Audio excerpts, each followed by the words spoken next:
Welcome to a new episode of Melt. I'm Ritvika Gupta shooting from home. ZeeMELT 2021, the one-of-a-kind marketing conference, was held virtually last week. What made this year's conference special was the introduction of a theme, History is Not Bunk. This urged speakers to draw on the past and extrapolate to the future. On the show today, we'll be taking a bird's eye view of the sessions to bring you a collection of thoughts, insights, and learnings that brought the theme to life. Listen in.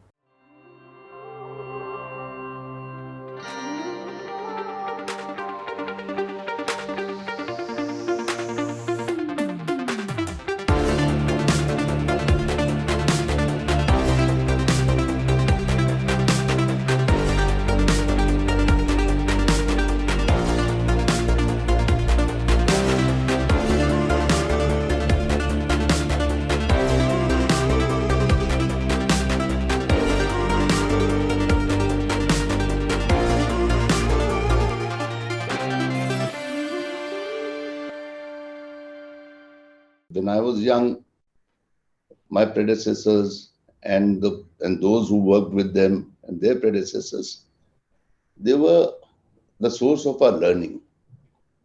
And that history that I learned from them, that history that I was exposed to, helped me learn the game. When you learn the game, only then you can start changing the game.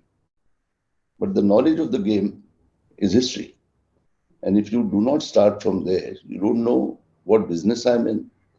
At least I must know the basics of the business.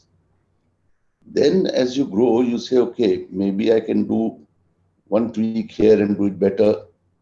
And that's how everything happens. And I'm digressing a little bit to say that everyone in the world is excited about the way in 1 year's time that the coronavirus vaccine has been developed. And I was reading about it, that the first recorded history of vaccines is Buddhist monks in the 17th century. And then later on, the Louis Pasteurs and the gang came and developed it further. And today you're in a position that you can do it in a year's time.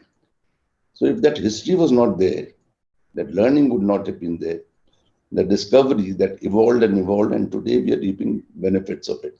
So history is important. It was important to me in my career. It's important to all of us in the world for our being.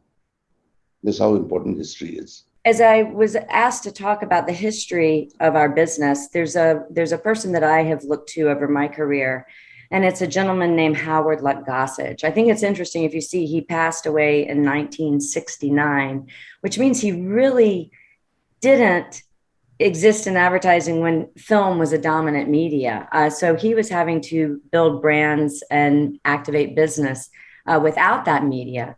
And I think that the way he approaches advertising in his career, you can learn a lot from what he says that is relevant today, where we find ourselves. And he said something that I think is very, very important, simple, but very, very important. Nobody reads ads. People read what interests them. Sometimes it's an ad. One of the things that's changed everything is planning. I was around when planning first started at BNP. Before then, copywriters used to do all the thinking, and all the thinking was all about the product, all about why it was a great product and why were people going to use it. And now planning is just about, it's more like sociology, really. It's you write an ad, you stick it in front of 12 people in a room, and you see if they say the right things, and the client's looking there as well. And now the client tells you if they like it or not. And so the expertise in advertising has been taken away from the creative department and handed to clients and planning, which are marketing.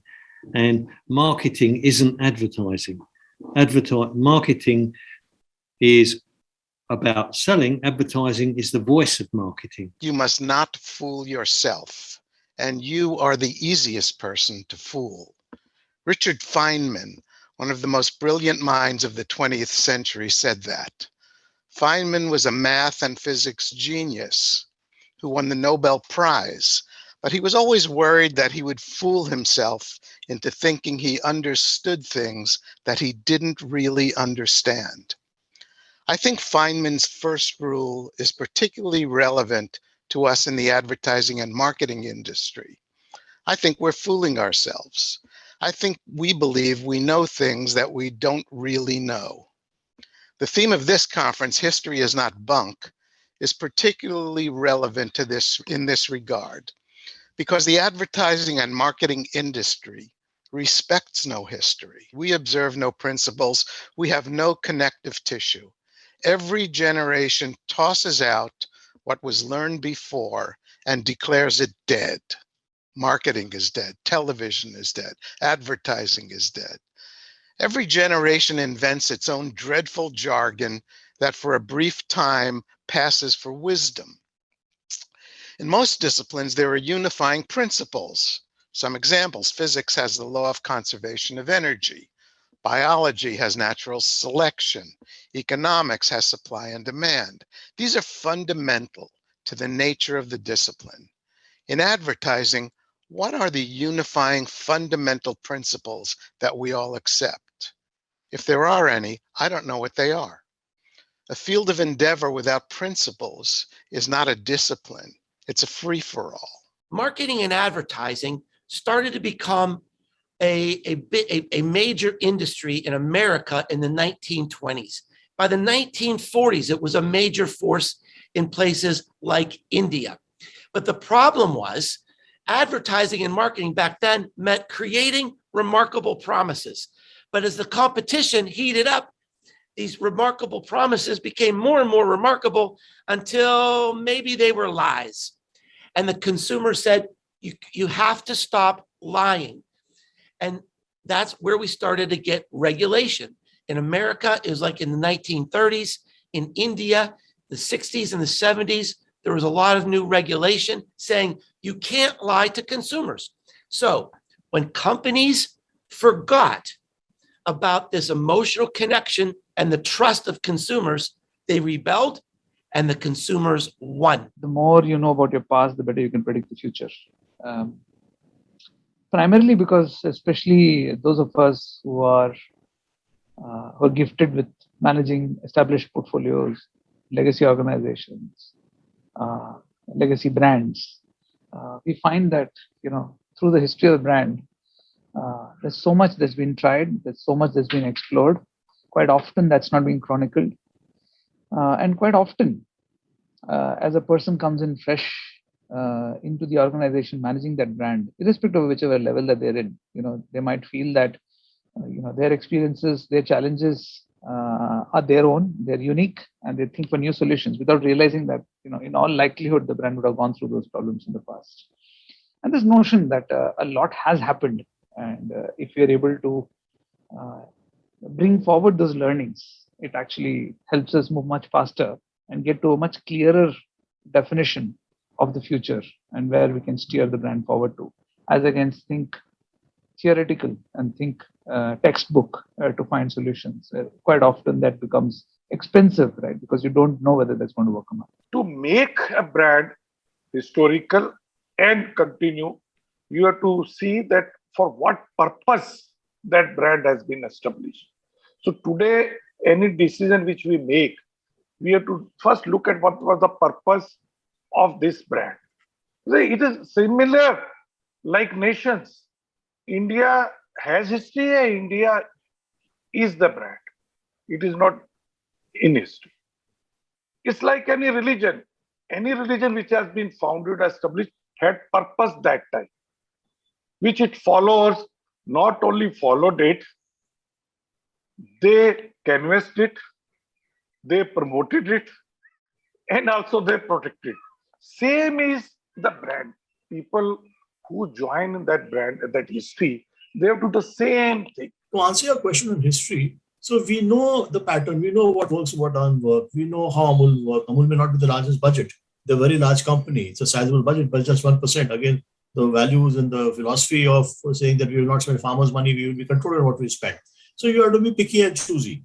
Yet we'll take impact. So there are many, I'm giving small examples, but there are many templates and tentpoles created by us, which we decide, okay, now this is the way to go by. So that history is extremely critical, not only in media, also in creative, the tendency of any new creative person or any new brand manager to take creative. But you see, Amul has such enduring properties. So these have alluded to the topical, the longest running campaign I can of in India. There's nothing longer than that, to the best of my knowledge. You see everything they do. You see, be it work we've done for Taste of India. I mean, the umbrella brand Taste of India has been going on for years. So this consistency, the same theme, the same music is being used. We adapt the music. We just broken the 75-year campaign, but the same thought there. Milk campaigns, Doodh Pita Hai India. There are many, many examples. So that's the legacy, and it builds on that. A lot of folks can make good ice cream. All those ice cream lovers out there, you'll know that there's lots of different yummy ice cream out there. But where Ben & Jerry's differed early on, and I think Ben said it differently and best here, is Ben & Jerry's is not a brand. It's a company with a set of values that connects people on a soul-based level, creating a stronger connection, resulting in deeper long-term loyalties. The company simply wouldn't be where it is today if it didn't connect with fans on a deeper level than our chunky swirly ice cream. And that's been our approach from the beginning. The values set out clearly by our co-founders Ben and Jerry of fairness and equity provide a foundation for the work we do. And the company remains deeply committed to standing up for social justice right across the world. Throughout our history, we've spoken up for what we believed in when many folks wouldn't believe us or disagreed with us, just like with the early introduction of cookie dough. The Holco model has been going since, they say it's since the 80s. It's not since the 80s, since the 1950s and Marion Harper and IPG. It's 70 years old. It's part of the sell by date. So just like GE went through a cycle and now is being broken up by Culp, as opposed to being built by Jack Welch, I think these companies would be better off broken. The verticality of them, and remember, we used to talk about horizontality. It's now a banned word, but we do it. But the verticality, Publicis talks about the power of one. You walk into their lobby, there are 26 brands. It's the power of 26. What they say and what they do are not the same thing. You have to bring it together. You have to make it more McKinsey and Goldman-like. You have to make it one firm. That's the reason why we went through our unitary branding exercise at great. We were meticulous about it. Wes Tahar, who led that within our operation, was meticulous about it. I think we are all in thrall of the future, and we constantly talk about the future. And in our heads, quite often there is a schism, between the past and the future. The past is yesterday. It's all sepia tinted, but it's the future that we look to. What's interesting is that in truth, any generation is modern for a very short period of time. We pride ourselves on our modernity, but we are doomed to be remembered through the lens of nostalgia forever. Eternity is going to remember us as an ancient culture, as an ancient civilization. Everything that we consider modern is actually going to be looked back upon by future generations as being belonging to the past. So I think this idea, in some ways, that to kind of maybe grasp the fact that the present is only the outermost layer of the past. There's lots of rhetoric about the speed of change. Speed of change is breathtaking. How can we keep up? However, fundamentally, nothing has changed. People are the same, and we can only produce great work if we have true human insight, both for our professional target audience, but also for each other as teammates. So we're now at this wonderful time where we have had the internet for quite a long time. We have 4G or 5G around much of the world. We have incredibly high rates of smartphone penetration. We have very low interest rates. We have almost the perfect situation, really, to create the future of your company. We don't need to wait for something else. Like 6G will not change our lives. Artificial intelligence is not a binary thing that's suddenly going to magically change everything. It's already there in patches. So this is a really good moment to feel very empowered, actually. This is a really good moment to thrust yourself back into your jobs or into your offices and accept that we have everything that we need now. And in fact, the only thing we have is now. In 2019, Jeff Bezos made a brilliant case for businesses to focus less on the things that change and more on things that won't. Bezos said, "I very frequently get the question, what's going to change in the next 10 years? He went on to say, and that is a very interesting question. It's a very common one. I almost never get the question, what's not going to change in the next 10 years? And I submit to you that that second question is actually the more important of the two, because you can build a business strategy around the things that are stable in time. 1960s advertising legend Bill Bernbach made essentially the same plea well over half a century before Bezos. He said, "It took millions of years for man's instincts to develop. It will take millions more for them to even vary. It is fashionable to talk about changing man. A communicator must be concerned with the unchanging man, with his obsessive drive to survive, to be admired, to succeed, to love, to take care of his own." So I think the biggest thing for how our past can start to shape our future, and I think we see some of those mistakes even in some of the early examples that I showed, is that we tend to stay stuck in the paradigms of the present. We see a lot of design and ideation that's happening be very much around the sort of existing form factors that we see, know, and love. We have always, I think, thought about and designed for screens, for example, but only in the past, 5 years, as we're starting to think about AR and MR really starting to become more of a reality, are we shifting that to think about sort of surfaces and three-dimensional space, even in a way that maybe Minority Report did over 20 years ago. And so I really think that there's a chance for us, if we look even further past like our most recent memory and our most recent sort of generations, to get sort of new sources of inspiration. The word inspiration literally means to take a deep breath, to chill out. And both Leonardo and Einstein were deliberately chilling out as part of their process. I think about it a bit like vegetable soup. So I'm currently in my kitchen here in Wales, and around this time of year, I like to go out in the garden, pick a few vegetables, pick some herbs, chop them all up, stick them on a pot on the cooker, and go off and do something else. And when I've come back, I've got this delicious vegetable broth.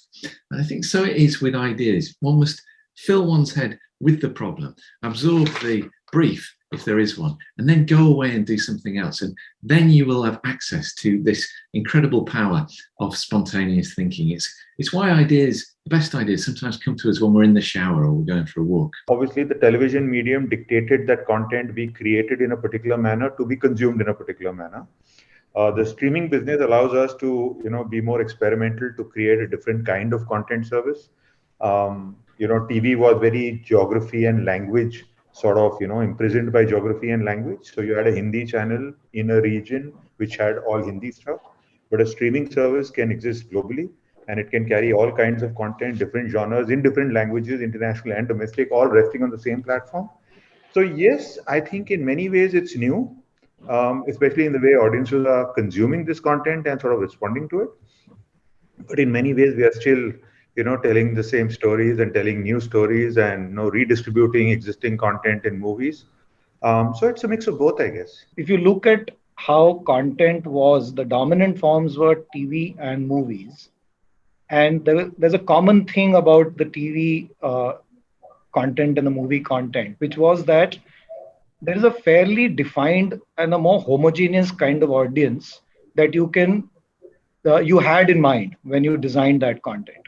And in that sense, the primacy was of the content creator, and perhaps the viewer was so well understood and intuitively known that you didn't really need to think of that vector as an added complexity when you created your content.